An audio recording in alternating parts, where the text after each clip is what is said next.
All right, everybody. Well, I'm going to start just because we've got a lot of folks already here and we've got some ground to cover today.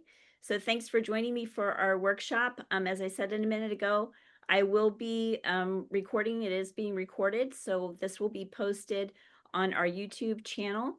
And you can find that on the events side of our website. And I'll mention that again as more people join later, a little later on. And I'm just going to move right along here.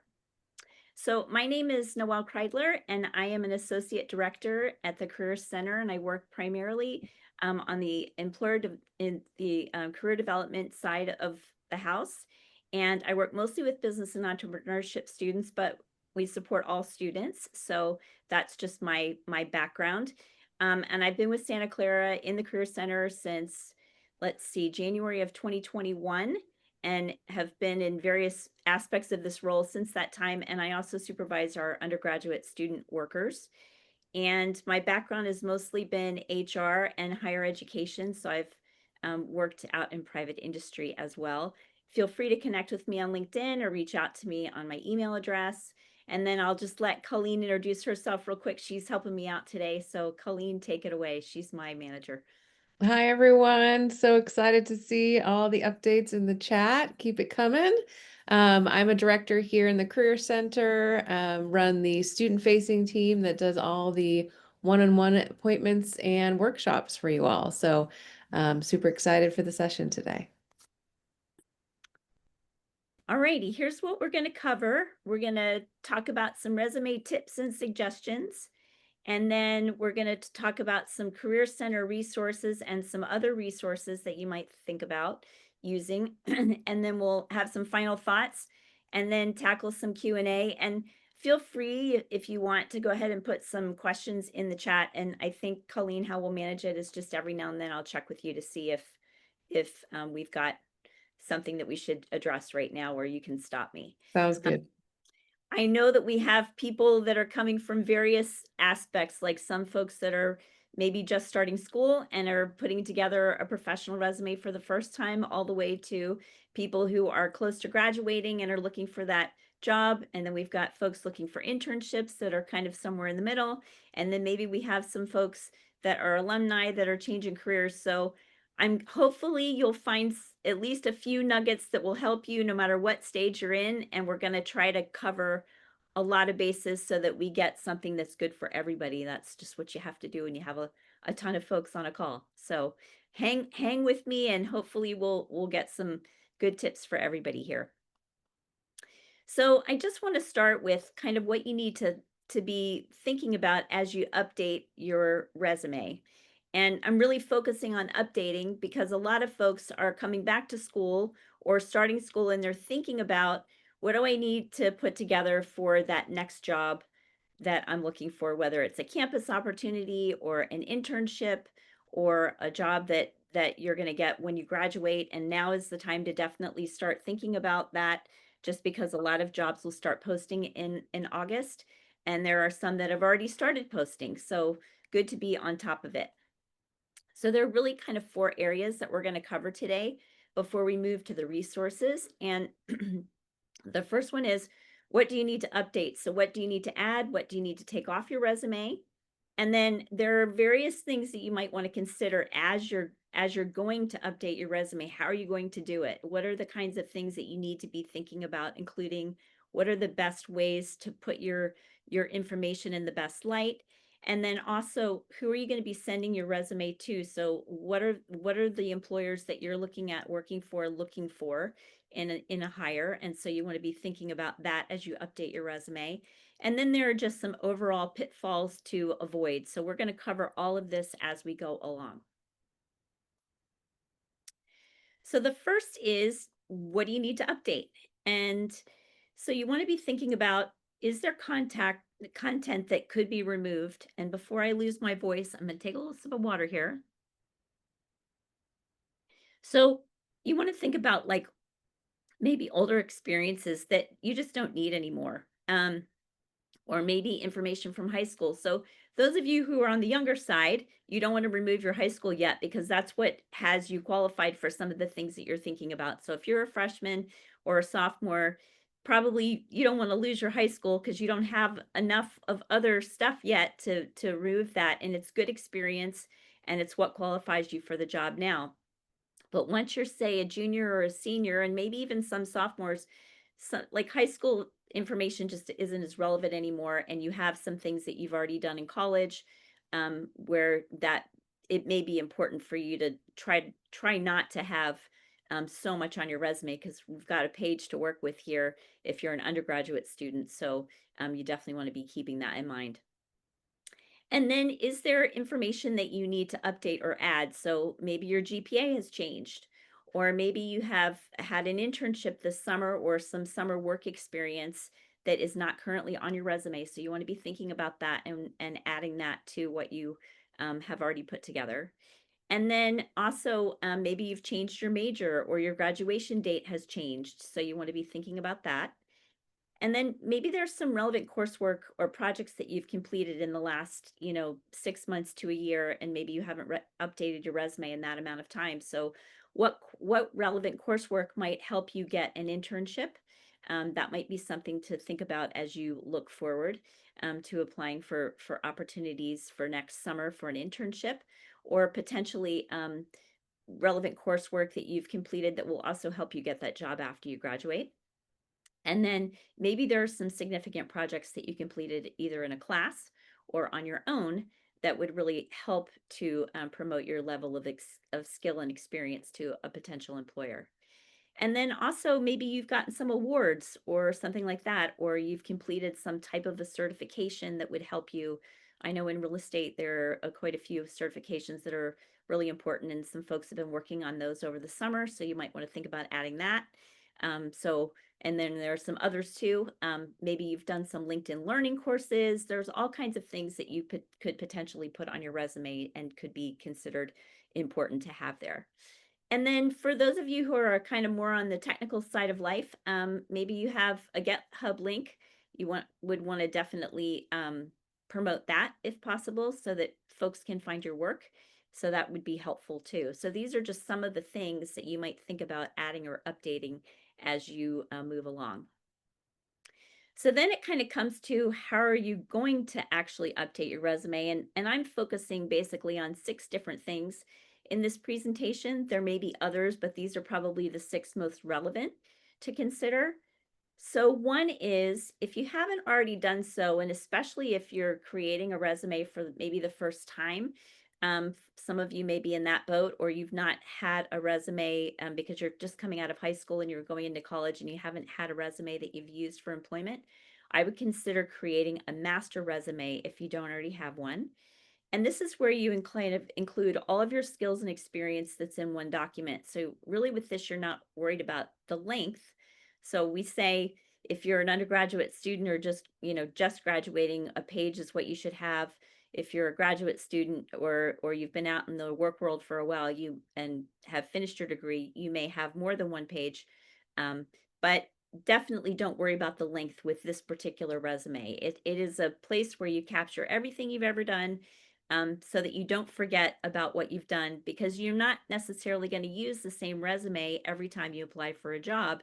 And so you might want to pick and choose from different experiences and different time periods. And then that becomes the resume you send to that employer. So this is a place to kind of keep it all together, and it makes it easier for you to create a tailored resume. So that's one thing that I think is a great pro tip that I want folks to know about. The second thing, when you think about how are you going to update your resume, is you really want to focus on using accomplishment statements. And I'll give you an example of one in just a minute. But in the Career Center, we use we talk about the concept of CAR, which stands for context, action, and result. So you're going to describe a situation or a problem in your resume, in your bullet points, and then specify what you did do, and then what result do you want to tell about to the employer. So in this situation specifically where you can quantify, you want to be able to do that. So let me give you an example of what that might look like. So here's an example of a context: lack of formal training for new employees, And then the action was creating a manual with frequently asked questions for new employees. And then the result was efficiently trained new employees. And so that by itself is kind of a little boring and maybe doesn't tell you as much as it could about what somebody did. So we kind of refocused that a little bit and made it more of an accomplishment oriented statement. So responded to lack of customer service training by creating manual with 15 frequently asked questions for new employees, resulting in 20% increase in customer satisfaction at the front desk. So now you kind of get a sense of this person's level of responsibility by just that one bullet. So where you can, you want to be writing your statements on your resume like this, and you want to make them as short and succinct and to the point as you can and still get all of those parts of the car in there. So this is the way to put your skills and experience in education in the best light as you're writing your resume. The third thing I want to focus on is using powerful action words. So this is, remember, your resume is not a job description, and it's a common mistake when people are writing a resume for the first time. They'll write it as like duties included. That is not how you want to write your resume. You want to write your resume using powerful action words at the beginning of each bullet point when you're describing your experiences so that you get somebody's attention. So these are just an example of some of the powerful action words that might be helpful for you to consider using on your resume. Another thing is actually choosing powerful headings that really showcase your experience. So I've listed a bunch off to the left-hand side of this slide.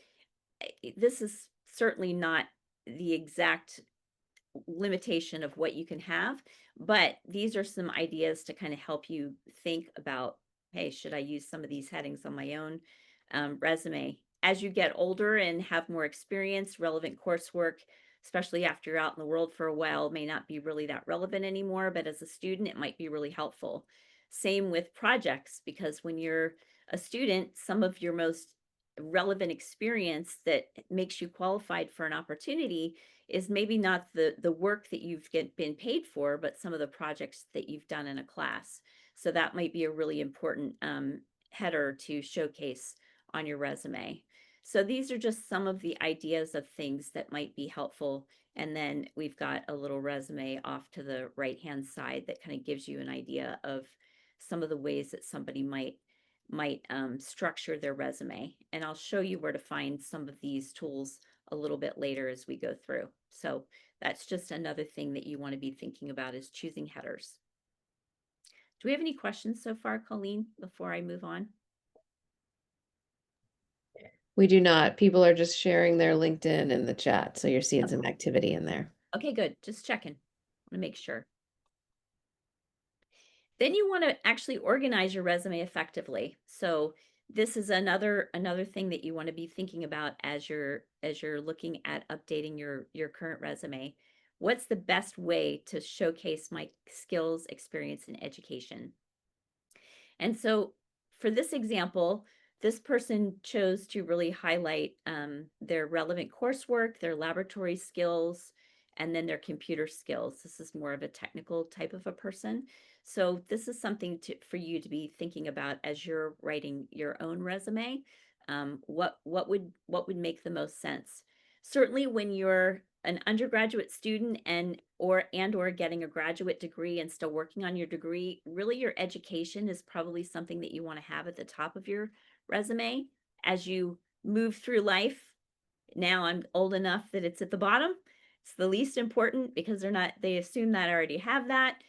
I definitely need to account for it, but that's kind of the thinking. So if your parents have helped you with your resume and they tell you to put your education at the bottom, that's good for them maybe, but it's not good for you. You want your education at the top at this point.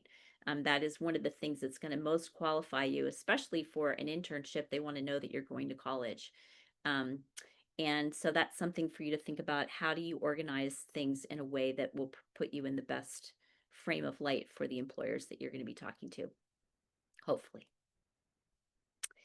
Another thing to consider is something called a summary statement. And I don't know how many folks have heard of summary statements or have used them, but it's a great way to kind of summarize your experience at the top of your resume. It goes before your education section if you choose to use one. And it can help you stand out, especially if you have a lot of experience and it's really related to what you want to do. It can help you summarize it a little bit quicker. It also is great, say, if you want to highlight, the fact that you're making a career change, which might not apply to everybody on this call, but there might be a few of you that are trying to do that. Or if you have a degree or experience that doesn't match the the the job description that you're applying for. So maybe you're getting a degree in biology, but you want to be a financial analyst. That would be a good idea to have a summary statement on your resume. And I have had students like that. So that's why I mention it. So definitely want to be thinking about that. And I think the thing to keep in mind is that really when somebody's looking at a resume, unfortunately, you will spend a lot of time putting together your resume. The recruiter on the other end may spend only 10 to 15 seconds actually reading what you wrote. So the more you can get their attention at the top of the resume, the better. And so that may mean that maybe they only get to read the summary statement and that gives them enough information about you. Or maybe your summary statement is so captivating that it actually has them read further down. So those are just some things to be thinking about. And there are other possible names that you can call summary statements. So I've listed a couple of those there. I'm going to give you an example of some good summary statements here so that you can see what I'm talking about. So the first example is for like a marketing type of a person. And then the second one is an example for somebody that's more on the scientific biology type side of things. And as you can see, I believe each of them are just 3 sentences in length. So 3 to 5 sentences seems to capture it pretty well, but they talk about, what they're majoring in, and then they talk about things that they've done that kind of would go, oh my gosh, this person might be qualified. And then one person focuses on their GPA because that's a really great GPA and nice to highlight that. And then the other person talks about their experience in research. So you would certainly want to create a summary statement that not only summarizes your experience, but that gets at what's important to the employer that's going to be looking at your resume. Okay, so we covered those 6 items. The next piece is who are you going to be sending your resume to? And I think there are really some things that you need to know to make sure that you're doing the right thing here. So, who is your audience and what are they hiring for? And then how do your skills and experience align with what they're looking for? So, definitely want to be paying attention to that. And there are really 3 ways that I think you can help yourself here. One is to really read and analyze the job description. So, that is definitely important. Probably of the 3, it's the most important when you're thinking about writing the resume, really, because you really do want to tailor each resume to the job. That doesn't mean you change everything about every resume you send out, but you definitely want to tweak as you go along. And then the other is maybe conducting some company research. So there may be some things that you find out about the company that maybe are not in the job description, but would make the employer know that, hey, this person has done a little bit of research on me, especially if you write a cover letter, which we're not going to necessarily really do much with today, but that is something that would very much help you in a cover letter situation.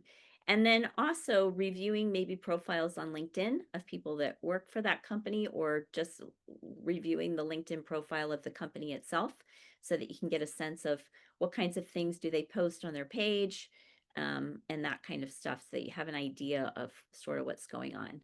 I think it's better really to start targeting when you're looking for a job, to really target companies that you're interested in working for and positions that you really want. One of the biggest mistakes I see students make is, I'm just going to go apply to anything because I just need a job. And so what ends up happening is your materials come across as exactly that, like you're not sure what you want, and they don't get you to move forward they don't help you move forward in the process. They make you kind of look watered down, and employers are not really sure what you're trying to do. So if you take the time to really target your materials and do some research on the companies that you apply for, you're going to be in a much better position than folks that don't do that. Is it going to work out every time? No, I can't promise that, but it's definitely going to help you over time for sure. And if nothing else, it'll help you get really clear about what you want and what you don't want. I think that I mentioned earlier that probably the job description is the most important. So that can help you tailor your resume to the job. And we'll talk about ATS systems in just a second. But, um, you know, definitely job descriptions are going to indicate what employers are looking for. So you want to be paying attention to the keywords and phrases that are used um, by used in the job descriptions. And here is just a very small subset of what you might find. So they might mention certain programming languages or something about clients or communicating or organizing or taking initiative, wherever you can kind of incorporate some of those words into your statements on your resume, the better off you're going to be. So obviously you don't want to say something that's not true, but definitely think about that as you're updating your resume. So what is an applicant tracking system? Some of you may be familiar with this, but it's a software application that's used by employers to really manage the application process. So basically what happens is you send your resume off to a company, and I guess about 97% of Fortune 500 companies use them. So it's very common. This is not like some, small thing that happens. This is pretty normally used by most companies. You'll send your resume out, and it will go into an employer's applicant tracking system, and they will sort your resume based on the criteria that they're looking for. So they'll be looking for certain keywords, graduation dates, potentially a certain major, certain skills and experience. And what you want to have happen in a perfect world is that your resume gets to the top based on what you've put on it. Your skills and experience and education show up because you've met the criteria that particular search is looking for. So it's really technology that helps managers kind of quickly identify, um, the most qualified candidates. So if you don't show up in the search and the company uses an applicant tracking system, it's most likely that you're not going to move forward. So at this point in time, when you first apply, you're not even seen by a human yet. It's machine operated to start with, and then you get passed along and hopefully move forward to the next stage in the process where you have an opportunity to actually have an interview. And that truly is the purpose of a resume when you think about it, is to get you the interview. So that's why you write them. That's why you need them. And that's why they need to be good. So I'm going to stop and see, Colleen, if you have anybody that's got any questions in the chat. I answered a few direct questions that were sent just to me, but I would say for the group, um, if you have a lower GPA, um, should you put it on a resume? Great question. I'm glad you asked. So, if you have so the general rule of thumb, and I'm going to qualify it a little bit, is if you have a 3.0 or above, you should put it on your resume. And if you don't, you shouldn't.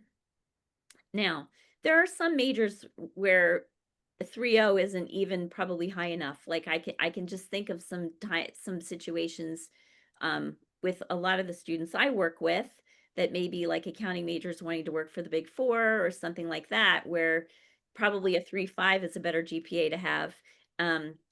But 3.0 is generally the number. And there are ways that you can talk about that a little differently. So sometimes somebody might have had a rough first year, but their major GPA is higher. So that's an option that you could also consider using is your major GPA and not your overall. But those are the general recommendations there. So that's what I have to say about that. How about else? What else is there? Perfect. One more around coursework. So I think this is related, relevant coursework. Yes. Which of their classes would you suggest that they list? I would not talk about like the things that you're required to take just because you need to meet a requirement for your degree, unless they're, like the finance class and you want to work in finance. So you really want to focus on the classes that are going to help you get the job, not the basic math class that you needed to take to move forward. So think about that. You don't want to list everything. You just want to list the ones that make you stand out. Now, having said that, your list of classes as a freshman might be very different than what you would list as a sophomore or a junior because you will take more classes, but in the beginning, you only have one or two that really qualify you because you haven't had a chance to take anything else yet. So you may have those to begin with, and then later on those come off or other things come on. So I guess if you haven't figured this out yet, welcome to your world. You will be updating your resume a lot for the rest of your life. And so this is just the start of your life if you're starting out. And for those of you who've been doing this for a while, you already know what I'm saying. So you'll be constantly updating, and you really do need to do that. And I recommend even after you're out of school, you should update your resume every year because you're going to forget stuff if you don't. And I try to make a practice of doing that every summer when it's a little slower around here. I try to look at my resume and say, okay, what needs to be changed? And literally every year there's something that I need to add. So make sure that you're doing that because you never know when opportunities might come along, or there may be something that pops up and you don't want to have been 3 or 4 years without looking at your resume. And in your case as a student, if you're still going to school right now, you want to be doing it even more than that. Probably every 6 months is even better. So those are my thoughts on that. Anything else, Colleen? One last note, someone asked about an ideal or universal format for a Mm, template for a resume. So I did put our suggested templates document into the chat. So if you're looking for a template, a place to start, that is in the chat. okay, good. And I'll show you where to find that stuff too for folks if you haven't figured it out. So anyway, all right, can I move on? All right, I'm going to move on here. So when you're reviewing a job description, just here's an example of like one that I printed out that's included that's more for accounting, but just kind of some things that I circled that I would maybe want to be thinking about. So obviously I'm not going to apply. I'm probably not going to apply unless I'm pursuing a bachelor or master's degree in accounting, but I would definitely want to make sure that I've got that somewhere. Um, if I'm an intern, if I'm looking for an internship and they say taxation class, I probably want to have a relevant coursework mentioned that's a taxation class if I've got one. Um, I know about the GPA here. I would talk about sitting for the CPA exam. So you kind of get a sense of here are some things that maybe I want to think about including on my resume because this is what's listed in the job description itself. So something to just remember as you're looking through. So those are my 6 areas of, things as well, things to think about updating your resume. And then the area that's really important in terms of making sure that you are really thinking about who's going to be looking at what you put together and what are they looking for. And so now I'm just going to kind of rattle off a couple of some pitfalls that you might want to keep in mind. And these are a list of things that Colleen and I have both seen. So just to prevent you from making some of the same mistakes that you won't need to now.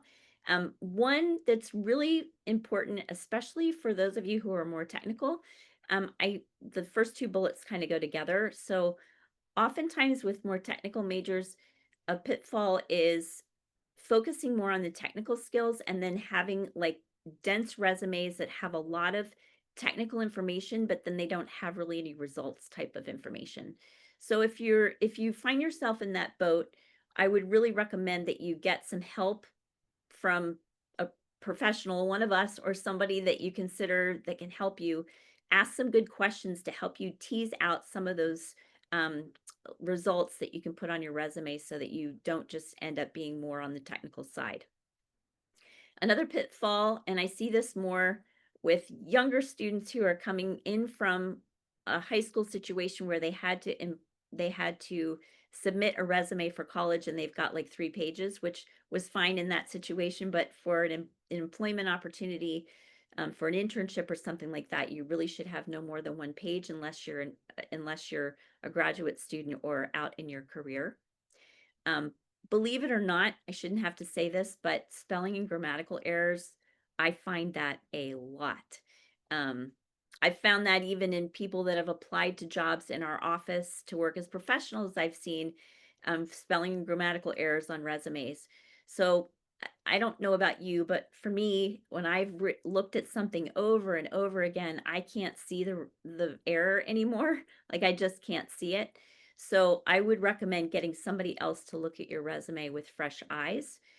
You should definitely have several people look at your resume. I would suggest probably 3 to 5 at least, and they should not just be your friends because your friends are going to tell you what you want to hear most likely. You should have people that will tell you the truth about what's really so, and that may be that it's all great, but where there's something that could be better, I want you to get that information so that you're not finding out from an employer that it's not okay by way of not getting a job. Okay. Also be consistent with your formatting. So inconsistent formatting is a problem for a couple reasons. One, remember that 10 to 15 seconds somebody is looking at your resume. If things are like one thing's bolded and something else is underlined and it doesn't make any sense, that's taking away from their experience of reading your resume and slowing them down. So that's not good. And then it just doesn't look good. So make sure that if you bold a title, you bold all your titles. If you put periods at the end of a statement, which you don't have to do, but if you do, you put them at the end of every statement. So you need to be thinking about that kind of stuff as you're writing your resume. Make sure you provide the right degree name on your resume. So this is a big deal, especially in the business school here. The degree, and you should write this down if you don't know, in the College of Business, the Levy School of Business, your degree is a Bachelor of Science in Commerce. That is for every business student in the school. No matter if what your major is in business, your degree is a Bachelor of Science in Commerce. It is not that at other schools, but it is here. So you want to make sure you provide the correct name. Stick with fonts that are easy to read. So we listed a couple here, Arial, Calibri, and Helvetica. So those are some things. And then one pitfall I see a lot is writing your resume like a paper. So unfortunately, we've taught you your whole life to use correct English grammar, and resumes really don't fit into that very well. So you need to be more brief in how you describe things. You're not going to write I am a blah blah blah, I did da da da, therefore thus, none of that stuff. It's really crisp and clean. Again, back to that 10 to 15 seconds to read it. And it's best not to use personal pronouns because it's really redundant to do so. Your name is at the top of the page. So this is your document. It is about you. Another pitfall is applying to every job with the same resume. So we kind of really talked about that. Don't do that. It doesn't work. So those folks that send the same resume to 150 jobs, good luck. It's probably not going to work. You're better off spending the time to really do some research and plan your strategy. Um, maybe you'll be lucky, but I haven't met anybody that has been so far. So I wouldn't employ that strategy. Make sure you're varying your resume. And then use templates that are easy to read by an ATS system. So Canva really is a no-no. I know it looks really good. If you are on the creative side of life with your major, my recommendation is that you send more of a traditional formatted resume to apply. If you want to bring something fancy to an interview that you have in person with someone, I think that's fine because you can show them what you can do, but don't submit that because it won't be read through an ATS. Google and Word documents are best to create your resume, but then we recommend that you always send your resume in a PDF format when you send it off to the employer. So those are some of the big pitfalls that I would like for you to avoid. And I'll stop and see if anybody has any questions again. We are getting a flurry. Okay.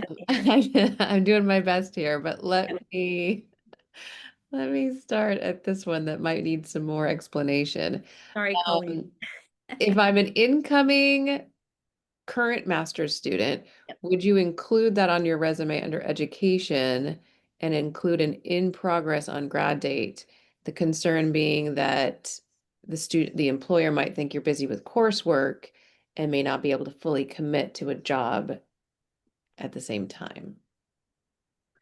Okay, yeah, this one might be need a little bit more explanation. So it sounds like somebody is starting a master's degree program and is wanting to work full time. Is that what I'm Yes, getting? that's what I'm deducing. Okay. Um, well, I would put it on your resume, because it's something that you're doing, and to me, that's a good thing. And I think as an employer and a former recruiter, I would think that's a good thing.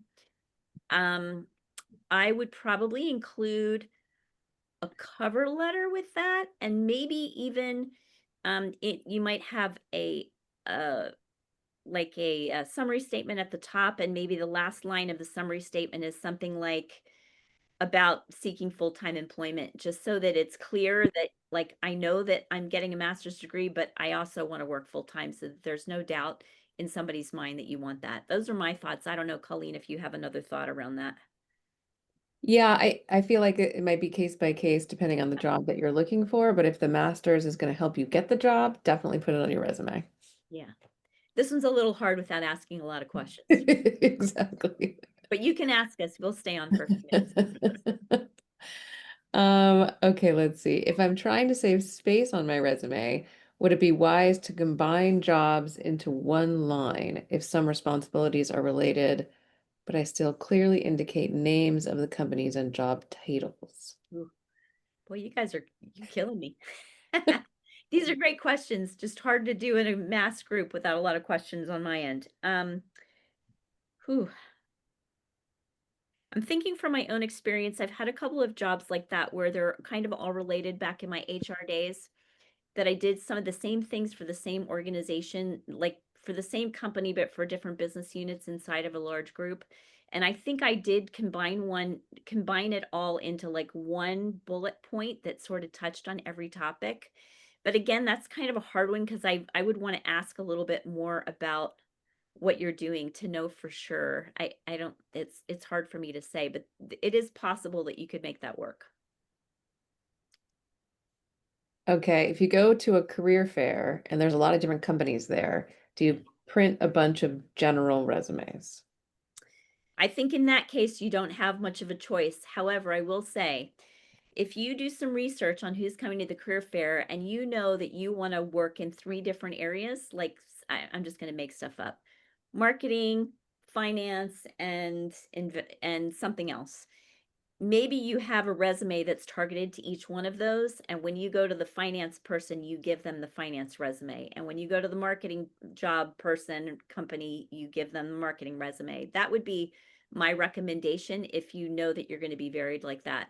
If you're looking for companies that are all basically in kind of the same area, I think it's okay to have just one that's targeted towards that area. But some of you will, you know, be willing to think about different possibilities, and should be. Hopefully that helps. Yes, I would agree. Um, hmm. Does SCU offer major specific information for getting internships? This person is a freshman computer science student wanting to know what I can do to boost my resume. Okay, so that gets a little bit into kind of the job search side of things. Um, One thing you should do is look on our job prep toolkit on our website. I don't know, Colleen, if you can put I'll that pop it in there. up Yep. in the chat, and go to the left-hand side. Um, on that job prep toolkit, when you open it, there'll be like six main quadrants. I think it's what's the first one on the left? It's right before create. It's sort of Ye- like e- discovery. Explore, Yeah. discern possible careers. Explore and discern possible career opportunities. Um, I think that's where you ought to look for a couple of resources. One that I would think of would be, what can I do with this major? Would that maybe cover that question? Mm-hmm. So that would give you some ideas. You might also consider exploring something called Focus 2, which is a test, kind of like sort of like a evaluation you can take. It's got 5 or 6 different components. You can do it on your own time, where you basically answer questions that relate to your interests, your abilities, and all kinds of different things. And it will give you information back about careers that relate to majors, careers that might be of interest to you, and then majors that relate to those. So if you're looking for a major, that might help you, but it also might help you figure out careers too. That's a very short-winded version of what's possible there. Um, I can't think of anything else that's the only other thing maybe is Forage. There's a job simulation tool called Forage in that section where you can, see what you can do like anywhere from a 30-minute to an 8-hour simulation, depending on the company that offers it. Um, I want to be I'm thinking about if I want to be an investment banker, and you'll find an investment banking simulation. You can see what it's like to do that kind of work. So that might be another thing that might help you figure out some things if you have some ideas already of what you might want to do. Does that kind of get at all of those Yes. possibilities? Okay. Yes. I'll let you keep going and I will keep answering in the chat. Okay, I'm going to keep going. Keep going. All right, so some Career Center resources. So I've mentioned this, the job prep toolkit. So it's Explore and Discern. Should have just gone to that slide. I forgot that it had that on there. So craft your personal brand. If you were to go into that section, there's the resume templates and cover letter guide. Please start here if if you're creating a resume for the first time, or you're updating your current resume. This is a really great resource, the area for you, especially the resume templates and cover letter guides. It gives you some templates that you could possibly pick from. You're certainly not limited to those, but those are tried and true and will work.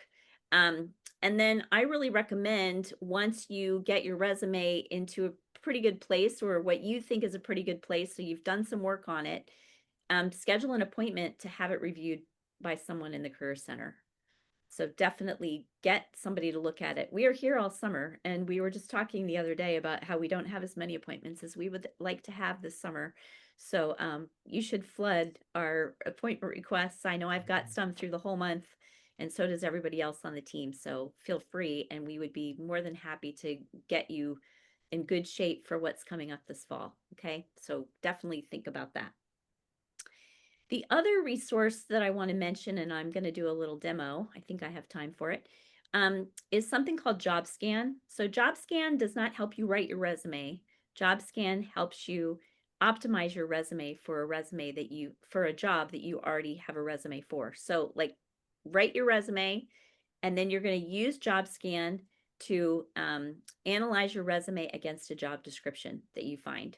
And it is an AI tool that helps give you some information about where you might be able to make some tweaks to your resume that might improve your score and improve your chances of getting through a company's applicant tracking system. So if you're a student, you can access JobScan through the Job Prep Toolkit or through your MySCU portal. And if you're an alumni, you can email a request for access to the Career Center email box, which is mentioned on this slide. And then also in your email, include the following things that are on the slide, so that we can set you up with an account to use JobScan. So with that, I tested this out, so hopefully it goes as planned, but you know how technology is sometimes. So I'm going to go out here, and I'm going to go to JobScan, and actually, when you go out to JobScan on our website, there are a whole bunch of videos that can help you. So I'm going to skip that part in the interest of time, but just kind of show you what a scan itself is like. So let me find my right resume here. Okay, I'm going to click this one.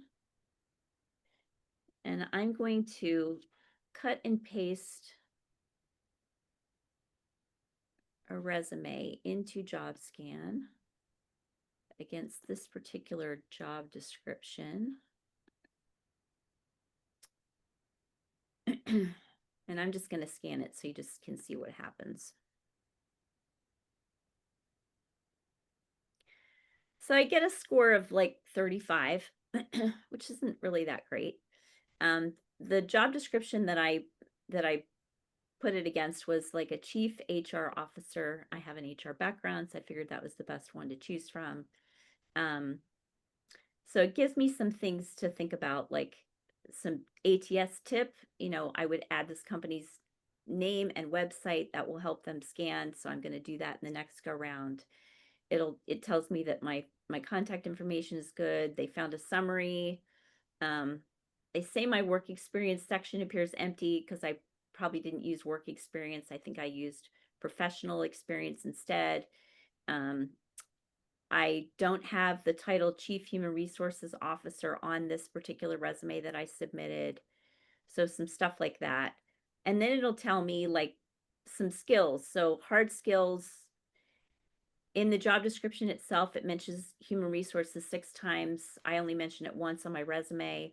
I don't have the word research in there. Actually, I don't think I can have the word research. So it's trying to give me some ideas of some things that I might be able to do and include to improve what I'm doing. And then there are some other words in here that I don't have that would be helpful.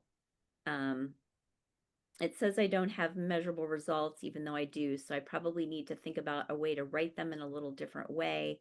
It likes my tone, my formatting. There are some areas where I can improve. So this gives you an idea. 35 is not that great. Probably wouldn't get picked up by an ATS system based on what I have here. The ideas I've heard from folks, 70 is like a great number to get to, but anything really over 50 is probably pretty good. So, but you want to look through. So what I'm going to do, and I really think it's best to just cut and paste an existing resume instead of uploading a resume into the tool. So I've been cutting and pasting it that way and rescanning. So I'm going to do it again. And I'm going to use a resume that I doctored up a little bit based on some of the feedback I got. So, and you can kind of see that I added a few things here.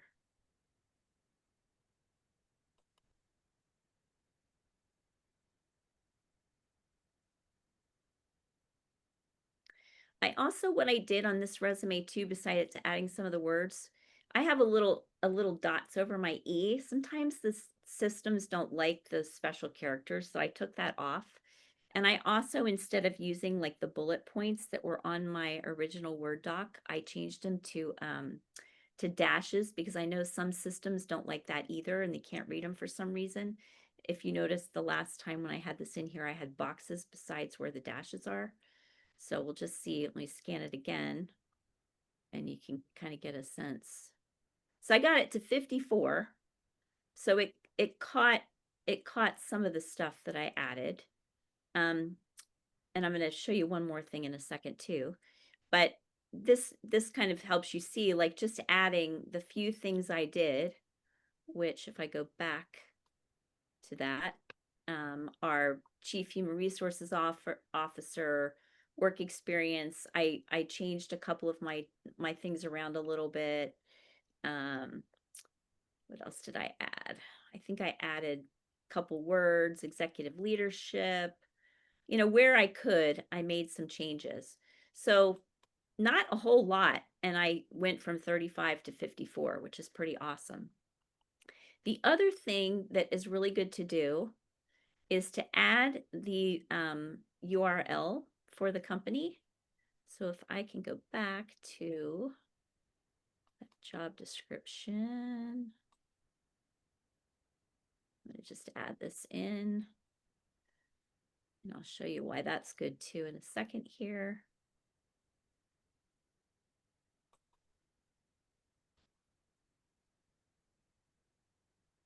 So now I can view these ATS tips. So what's really cool about this system is there are several ATS systems that companies use. I think there are like 7 to 9 of them. I'm not exactly sure. There may be more now or less. I don't know. But this particular organization, Boise State University, uses Taleo, which is one that I think is going away, but kind of started the whole ATS process years ago. They've been around for a while. But this gives you an example of what Taleo specifically looks at as an ATS system.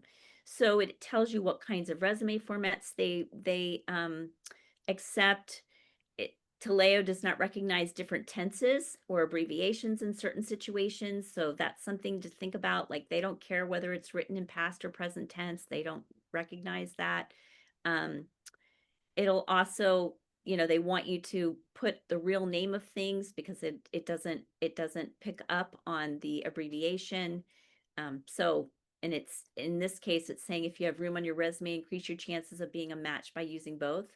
So where you can put the website address for the company better, because then you can look through this and make some different adjustments for your particular resume for that job. So I'm strictly just showing you the resume piece of JobScan, and I'm doing it really fast. So this is something I think that you might want to play around with more on your own, but I wanted you to know about it because it's a really good tool. And if you're interested in more information about it, um, we also have a virtual webinar for JobScan that's going to be happening on Tuesday, October the 21st in the evening. And these are the things that we're going to talk about. Actually, JobScan is leading this webinar, and they're going to talk about these particular pieces. So I really just talked about the resume part of it.